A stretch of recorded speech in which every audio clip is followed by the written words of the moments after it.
नेपाल सांस्कृतिक तथा ऐतिहासिक सम्पदाका साथै प्राकृतिक विविधताले सम्पन्न देश हो। तर नेपालमा रहेका यस्ता सम्पदाहरूको संरक्षणमा भने केही समय यता निकै चुनौती देखिने गरेका छन्। विकासको नाममा प्राकृतिक तथा सांस्कृतिक सम्पदाहरूमा हुने अतिक्रमण र 2072 सालको भूकम्प लगायत आम सर्वसाधारणमा जनचेतनाको कमी लगायतका कारणले यस्ता सम्पदाहरूको संरक्षणमा चुनौती देखिएको हो। त्यसकै एक उदाहरण हो भक्तपुरको नीलबाराही मन्दिर। मध्यपुर ठिमी नगरपालिका वडा नम्बर 9 तिगनीमा पर्ने नीलबराही संस्कृति पर्यटन तथा नागरिक उड्डयन मन्त्रालयले निर्धारण गरेको 100 पर्यटकीय स्थलको सूचीमा समेत परेको छ।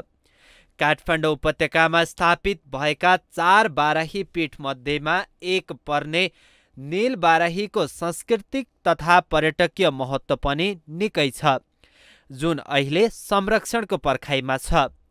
नीलबाराहीको स्थापना 2390 वर्ष पहिले भएको मानिन्छ। 2072 सालमा गएको विनाशकारी भूकम्प र वर्षाका कारणले पहिरोको उच्च जोखिममा यो मन्दिर परेको छ। लामो इतिहास बोकेको ऐतिहासिक क्षेत्रको विकास र संरक्षणको लागि सरकार उदासीन भएको स्थानीयले आरोप लगाएका छन्। वर्षा सुरु भएसँगै मन्दिर पहिरोमा पर्ने डरले स्थानीयका साथै पुजारी त्रसित छन्। मेन चाहिँ हाम्रो यही हो। हजुर, पहिरो जाने, अब जति रोकथाम गरिने नसक्ने, पहिरो रोक्यो, बालुवा भर्यो, फेरि गयो, भत्कियो, त्यही भएर अलिक गाह्रो छ यहाँ। यो पुरानो बाटो यहीँबाट थियो। यो अहिले जुन चलिरहेको यो बाटो होइन कि अहिले भत्किँदा अब यो त्यहाँसम्म पुग्यो भन्नु न। भनेको अहिले हामी जुन स्थानमा उभिएका छौँ त्यो चाहिँ यो हजुर पुरानो बाटो। अनि यो चाहिँ पहिरोले भड्काइसक्यो। यो चाहिँ बढेर माथि पुगिसकेको छ। हजुर। अब यसलाई पुनर्निर्माण गरिएन भने अर्को 2-3 वर्षमा मन्दिरै तान्ने भयो। 2-3 वर्ष होइन, यो बर्खामै जान्छ कि भन्ने पनि डर हुन्छ नि। अब यो बाटो चाहिँ अब पहिलेदेखि अलिकति गइरहेको होइन, अलिक धेरै गइसक्यो। अब मैले सुनेको अनुसार चाहिँ यसको बजेट छ नि 23 करोड पैसा आएको छ भने सुनेको छ। यो अहिलेसम्म चाहिँ व्यवस्था गरेको छैन, योको समितिले के गरेको हो होइन। यो छिटो राम्रो गरेर यो बनाउनुहोस् छिटो। मन्दिरसम्म पुग्ने ऐतिहासिक बाटो समेत पूर्ण रूपले भत्किसकेको छ।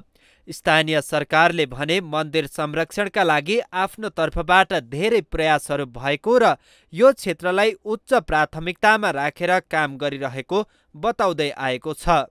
यो 2072 सालदेखि यो अलिकति बढी पहिरो गएको। योभन्दा अगाडि पनि पहिरो गइराख्ने क्षेत्र हो। त्यहाँको बलौटे माटो र कमजोर भू संरचनाले गर्दाखेरि त्यहाँ पहिरो जाने क्रम चलिरहन्थ्यो र यो 72 सालको भूकम्प पछाडि अलिक बेसरी गयो र त्यो बेलादेखि त्यो ठाउँलाई संरक्षणको नाउँमा प्लास्टिकले छोपेर राखेको थियो।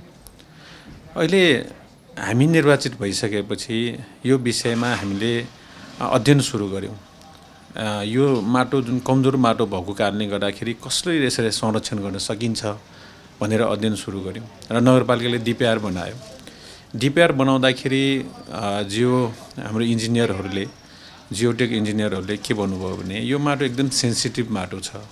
त्यसै कारणले गर्दाखेरि अरू ठाउँमा जस्तो ढुङ्गाको 2-4 ग्याबिङ लाएर यो सुरक्षित हुन सक्दैन। यो पानीले बगाउँछ किनकि बिग्रिसकेको ठाउँ हो। जुन माथि ढुङ्गा बिछाइयो, ढुङ्गा बिछाउँदाखेरि पानी सब कलेक्सन भएर एक ठाउँबाट बग्यो अनि क्षति गरेको हो, भित्रभित्र भङ परेर गइसकेको अवस्था छ भन्ने हो। अनि उहाँले चाहिँ आरसिसी स्ट्रक्चर बनाउनुपर्छ अनि मात्र यो पहिरो रोकथाम हुन्छ भन्नुभयो। त्यही अनुसार हामीले यो बनाउने भनेर हामी अगाडि बढ्यौँ। त्यो खोलिसकेपछि उहाँहरूले तत्काल हामी काम सुरु गर्छौँ भन्नुभएको छ र तत्काल त्यो पहिरो नियन्त्रणको लागि के गर्नुपर्छ नगरपालिकाले गर्छ, हामी त्यो गर्छौँ नि। त्यसको लागि हामी नगरपालिकामा पनि छलफल गरिरहेका छौँ। धेरै पटक कार्यपालिकामा पनि छलफल भइसकेको छ यो विषयमा र हामी पटक हामीहरू नगर प्रमुख उपप्रमुख सहित वडाध्यक्ष सहित टोली नै केबिडिएमा गएर पनि हामी डेलिगेसन पनि गइसकेका छौँ। यही हो सर यो भइरहेको गतिविधि। र यो पहिरोको जोखिमता नीलबाराहीमा अहिले हाम्रो पालामा मात्र भएको होइन।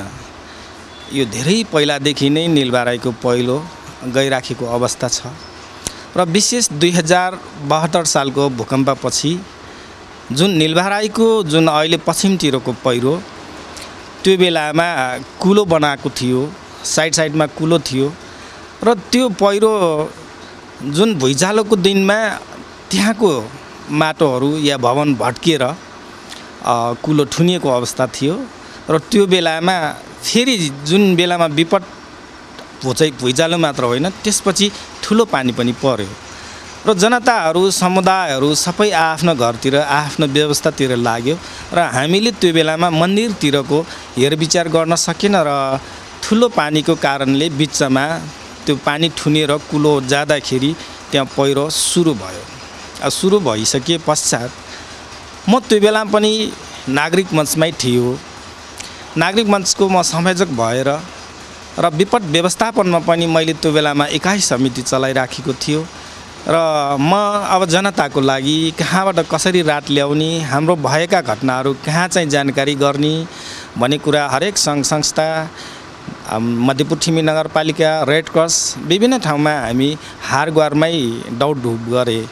2072 सालमा गएको विनाशकारी भूकम्प र त्यसपछिका अनेक पराकम्पसँगै अन्य प्राकृतिक तथा मानवीय कारणले निलबाराही मन्दिर मात्र होइन हजारौं सम्पदा विनाश तथा लोप हुने अवस्थामा छन्। सम्पदाको संरक्षण आफैमा जटिल कार्य हो, तर मध्यपुर थिमी नगरपालिकाको पुरानो र ऐतिहासिक मन्दिर भए पनि जोखिममा परेको लामो समयसम्म संरक्षणको लागि पहल किन हुन नसकेको भन्ने आम प्रश्न उब्जिएको छ। आजको मानिसले चाहेर पनि निर्माण र उत्पादन गर्न नसक्ने यस्ता प्राचीन सृजना र सांस्कृतिक धरोहरलाई संरक्षण गरी भावी पुस्ताका लागि हस्तान्तरण गर्नुपर्ने गहन जिम्मेवारी हाम्रो हो भनेर सबैले बुझ्न जरुरी छ।